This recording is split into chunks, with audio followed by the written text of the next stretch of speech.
kid, not only was I was weird looking, and my best friend in high school, to paint you a picture, people said that I kind of looked like an oversized Eastern European street orphan. Like I had like you could see, I was so skinny you could see my rib cage, but I would look like the hunger stomach protrude, like I was well fed. And they called him Ewok. He was like a little, I mean, he was adorable, but he did look a little bit like an Ewok. And on top of that, we had some weird pastimes. Like my favorite pastime in high school was Internet World Wrestling Federation role-playing. So like I would go onto like unsecured GeoCities website pages and pretend to be like X-Pac from the WWF, and he was into like all kinds of weird stuff like reading, and so like we were obviously like outsiders. And not only that, but our second favorite pastime growing up or in high school was Model UN. We did Model UN.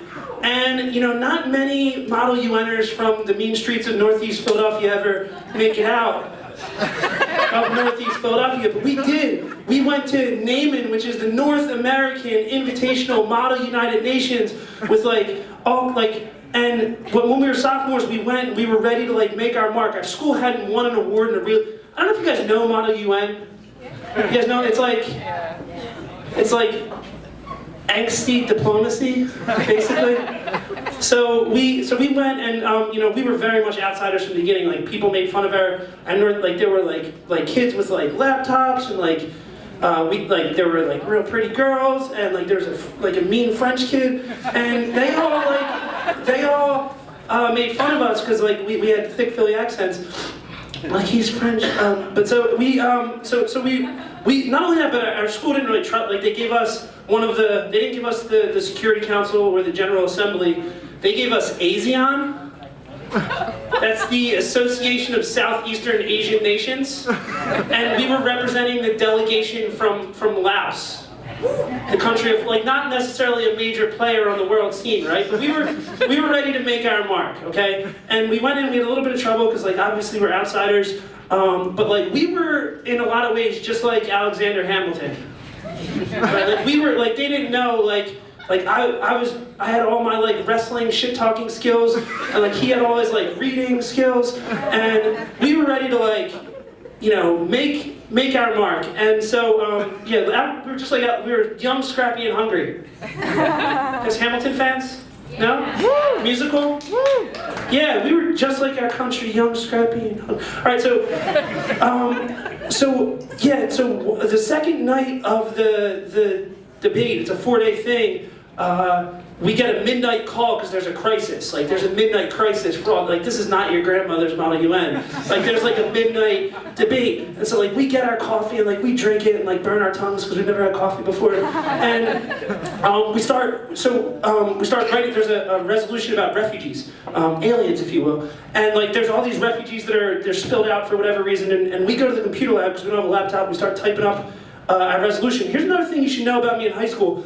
I was a really fast typer because, like, obviously, like, girls were not a thing. So my major crush in high school was typing tutor Mavis Beacon. It's like her approval did something for me. So I typed up a resolution really fast, and we brought it back. We tried to get like the more bougie Southeastern Asian nations to like sign on, and we like talked it up in debate on the floor. We were like, do you smell what the delegation from Laos is cooking? And our resolution passed. And the next day, like the last day, or the last day, they did superlatives, and our debate moderator gave us worst accent.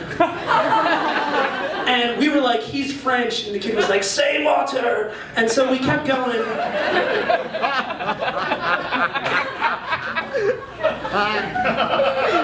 So we got to the final day, and there's the big award ceremony, and all like the major countries that we had represented from our school, no award, and then they came up to ASEAN, and nobody's expecting anything, and they call out like the major country, like the obvious winners, like Myanmar, and like the big deal Southeastern Asian countries, and they get to the end and they don't name us, and we're like devastated because we had tried so hard, and the moderator comes back up before the next group can be announced, and they're like, we don't have a physical award for them, but we really want to commend the delegation from Laos. And there's like polite applause, and our group is like silent, and then our president shouts out, "Yeah, we'll take what we can get," and we start going crazy. Yeah, they start going crazy. You can cheer for us because it was a big deal. But so, all right, so.